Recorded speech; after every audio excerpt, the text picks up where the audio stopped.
ಸಮಯದಲ್ಲಿ ಇದೇ ಡಿಪಾರ್ಟ್ಮೆಂಟ್ ನ ಮಂತ್ರಿಗೆ ಹೇಳಿದರು, ಕೇಸನ್ನು ಮುಚ್ಚಾಕಲು ಸಾಧ್ಯವಿಲ್ಲ ಇನ್ಸ್ಪೆಕ್ಟರ್. ನೀನು ಇನ್ಸ್ಪೆಕ್ಟರ್ ಆಗಿ ಏನೇನು ಗುಂಡಾಗಿರಿ ಕೆಲಸ ಮಾಡಿದೆ ಎಂಬುದನ್ನು ಹೇಳು. ಹೀಗೆ ಬಂದಿದ್ದೀರಾ? ಜಿಲ್ಲೆಗೆ ಬಂದಿದ್ದೀರಾ?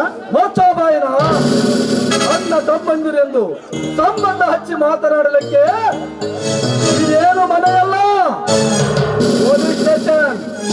ಅಣ್ಣ ತಮ್ಮಂದಿರೆಂಬ ಅಭಿಮಾನ ನಿನಗಿದ್ದರೆ ದೇವರಂತ ಅಣ್ಣನನ್ನು ನಡೆಸಿ ಕೈಗೆ ಬೇಡಿ ಹಾಕಿ ಜೈಲಿನಲ್ಲಿ ಇರ್ತಿರ್ಲಿಲ್ಲ. ಅದು ನಾನು ಕರ್ತವ್ಯಕ್ಕೆ ಚ್ಯುತಿ ಬರಬಾರದಂತ ಈ ಕೆಲಸ ಮಾಡಿದ್ದೇನೆ. ಅದೇ ಕರ್ತವ್ಯಕ್ಕೆ ಚ್ಯುತಿ ಬರಬಾರದೆಂದು ನಾ ಈ ಕರ್ತವ್ಯಕ್ಕೆ ಬಂದಿದ್ದೇನೆ. ನೀನೇ ಉತ್ತರ ಹೇಳು, ಇಲ್ಲದಿದ್ದರೆ ನಾನು ನಿನ್ನ ಬಾಯಿ ಬಿಡಿಸಬೇಕಾಗುತ್ತದೆ. ಹೇಳು, ಕಾರ್ಮಿಕರ ಮುಖಂಡ ಸಂಚಾಲಕನ ಕೊಲೆಗೆ ಯಾರು ಕಾರಣ? ಅದು ನನಗೆ ಗೊತ್ತೇ ಇಲ್ಲ. ಯಾಕೆ ನಾಲಿಗೆ ತಡವರ್ಸ್ತಾ ಇದೆ, ಮುಖ ಬೆವರ್ತಾ ಇದೆಯಲ್ಲ? ಮರ್ಯಾದೆಯಿಂದ ಇದನ್ನು ಒಪ್ಪುವುದು, ಇಲ್ಲ ನಾನೇ ನಿನ್ನ ಬಟ್ಟೆ ಬದಲಾಯಿಸಿ ಚಟ್ಟ ಕಟ್ಟು.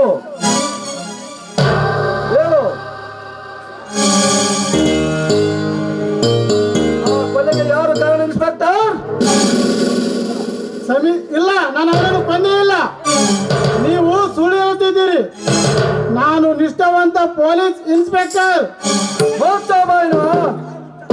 ಆ ಲುಚ್ಚಾನ ಮಗ ಧನರಾಜನ ಮಾತು ಕೇಳಿಕೊಂಡು ಹೊರ ಹುಟ್ಟಿದ ಹಣ್ಣನ ಕೈಗೆ ಬೇಡಿ ಹಾಕಿ ನಡ ಬೀದಿಯಲ್ಲಿ ಎಳೆದುಕೊಂಡು ಹೋದೆಯಲ್ಲ, ನಿನಗೆಲ್ಲಿದೆಯೋ ಮರ್ಯಾದೆ?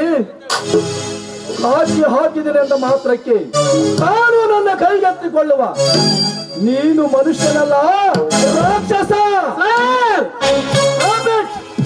ಈ ನಾಡಿಗೆ ಬೇಕಾದ ಸತ್ಯಾನಂದನ ಕೊಲೆ ಮಾಡಿ ಈಗ ಇಲ್ಲವೆಂದು ಹೇಳುತ್ತಿರಲೇ, 5,000 ಜನರ ಸಾಕ್ಷಿ ಪತ್ರ ನೀನು ಅದಕ್ಕೆ ಒಪ್ಪದಿದ್ದರೆ ಗುಂಡು ಹಾರಿಸಿ ಬಂದ ಫೋಟೋ ಸಮೇತ ನನಗೆ ಮಾರಿ ಹೋಗುತ್ತೇನೆ. ತಗೊಳ್ಳೋ. ಕ್ಷಮಿಸಿ ಸರ್. ಕ್ಷಮೆ ಕ್ಷಮೆ ನಾನ್ಸೆನ್ಸ್. ನೀನೊಬ್ಬ ಪ್ರಜೆಗಳನ್ನೇ ಕಾಪಾಡುವ ಪೊಲೀಸ್ ಅಧಿಕಾರಿ ಆಗಿ ಅವರನ್ನೇ ಗುಂಡು ಹಾಕಿ ಕೊಂದು ನ್ಯಾಯವನ್ನೇ ನೆಲಸಮ ಮಾಡಿ ಅನ್ಯಾಯದ ಹಾದಿಯನ್ನೇ ಕೈ ಮಾಡಿ ಕರೆಯುವ ನಿನ್ನನ್ನು ಕ್ಷಮಿಸಬೇಕೇ? ವಿಚಾರ ಮಾಡದೆ ತುತ್ತು ಕೊಟ್ಟವರನ್ನು ಮರೆತು ತುತ್ತು ಕೊಟ್ಟ ಮೋಹನಾಗಿಯರ ತುತ್ತಾಗಿ ಬಿದ್ದಿರುವ ನಿನ್ನನ್ನು ಕ್ಷಮಿಸಬೇಕೇ? ಅಣ್ಣ ಹತ್ತಿಗೆರು ದೇವರೆಂದು ಪೂಜಿಸುವ ಈ ನಾಡಿನ ಧರ್ಮದಲ್ಲಿ ಅಧರ್ಮದ ಹಾದಿಯನ್ನೇ ಕೈ ಮಾಡಿ ಕರೆಯುವ ನಿನ್ನನ್ನು ಕ್ಷಮಿಸಬೇಕೆ? ಲಂಚಕ್ಕೆ ಕೈ ಹಾಕಿ ಕರ್ತವ್ಯವನ್ನೇ ಮರೆತು ನಾಡ ತಾಯಿಯ ಮುಖಕ್ಕೆ ಮಸಿ ಬಳೆಯುವ ನಿನ್ನಂತ ಥರ್ಡ್ ಕ್ಲಾಸ್ ಅಧಿಕಾರಿಯನ್ನು ಕ್ಷಮಿಸಬೇಕೆ? ನೋ. ಇದೆಲ್ಲ ಸರಿಯಾಗಿ ಎನ್ಕ್ವೈರಿ ಆಗುವವರೆಗೂ ನೀನಿಲ್ಲಿಗೆ ಬರಬೇಡ. ತೆಗೆದುಕೋ ಸಸ್ಪೆಂಡ್ ಆರ್ಡರ್.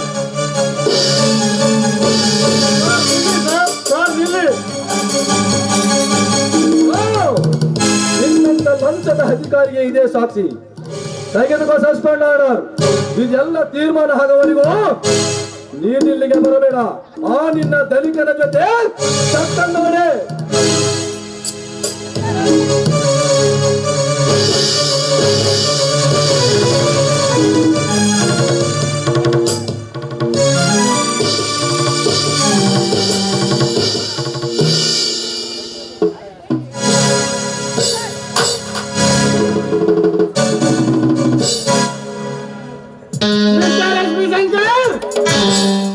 ನಾನೆಷ್ಟು ಪರಿಪರಿಯಾಗಿ ಬೇಡಿಕೊಂಡರು ನಿನ್ನದೇ ಆದ ಅಧಿಕಾರ ನಡೆಸಿದೆಯಲ್ಲ, ನೋಡೋಣ. ನೀನು ಹಾಕಿದ ಈ ಪ್ಲಾನ್ ಅನ್ನು ಬುಡ ಮೇಲು ಮಾಡಿ ನೀ ಇನ್ನ ಅಧಿಕಾರ ಎಂಬ ಹುದ್ದೆಯನ್ನು ಬುಡ ಸಮೇತ ಕಿತ್ತು ಹಾಕಿಸಿ ಇನ್ಸ್ಪೆಕ್ಟರ್ ಆಗಿ ಇದೇ ಬರಲಿಲ್ಲ ಅಂದ್ರೆ ನನ್ನ ಹೆಸರು ಶ್ರೀಕಾಂತನೇ ಅಲ್ಲ. ನೀನು ಯಾರ ಬಲದಿಂದ ಹಾರಾಡ್ತಿರುವುದು ನನಗೆ ಚೆನ್ನಾಗಿ ಗೊತ್ತಿದೆ. ನೀನು ಮತ್ತೆ ಇನ್ಸ್ಪೆಕ್ಟರ್ ಆಗಿ ಬರಬಹುದು, ಆದರೆ ಇದೇ ತೆರನಾಗಿ ಹಾರಾಡಿ ಬಡವರನ್ನು ಬಗ್ಗು ಬಡಿದು 6 ಕತ್ತರಿಸಿ ಆ ನಿನ್ನ ಧನಿಕನ ದ್ವಾರ ಬಾಗಿಲಿಗೆ ಕೊನೆಗೆ ನ್ಯಾಯವೇನೆಂಬುದನ್ನು ಈ ನಾಡ ತಾಯಿಗೆ ತೋರಿಸದಿದ್ದರೆ ನಾನು ಜಿಲ್ಲಾ ವರಿಷ್ಠ ಪೊಲೀಸ್ ಆಫೀಸರ್ನೆಲ್ಲ ನೆನಪಿರಲಿ. You take that out. ಇನ್ನೊಂದು ತಿಂಗಳಲ್ಲಿ ನಿನ್ನ ಗತಿ ಏನಾಗುತ್ತೆ ಅಂತ ವಿಚಾರ ಮಾಡಿ ನೋಡು. ಬರ್ತೀನಿ, ನೆನಪಿರಲಿ.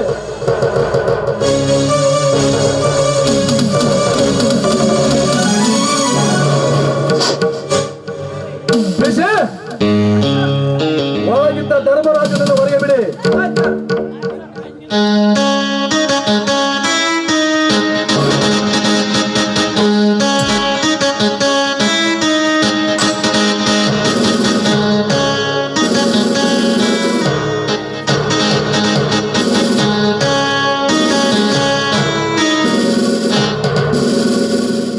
ಅಣ್ಣ, ಯಾಕಣ್ಣ ಕಣ್ಣಲ್ಲಿ ಸಂತೋಷದ ಕಣ್ಣೀರಪ್ಪ, ಸಂತೋಷದ ಕಣ್ಣೀರು. ಈ ನಿನ್ನ ಕೇಸನ್ನು ಮುಂದೆ ನಾನೇ ಸರಿ ಮಾಡುತ್ತೇನೆ. ನಡೆ ಹೋಗೋಣ.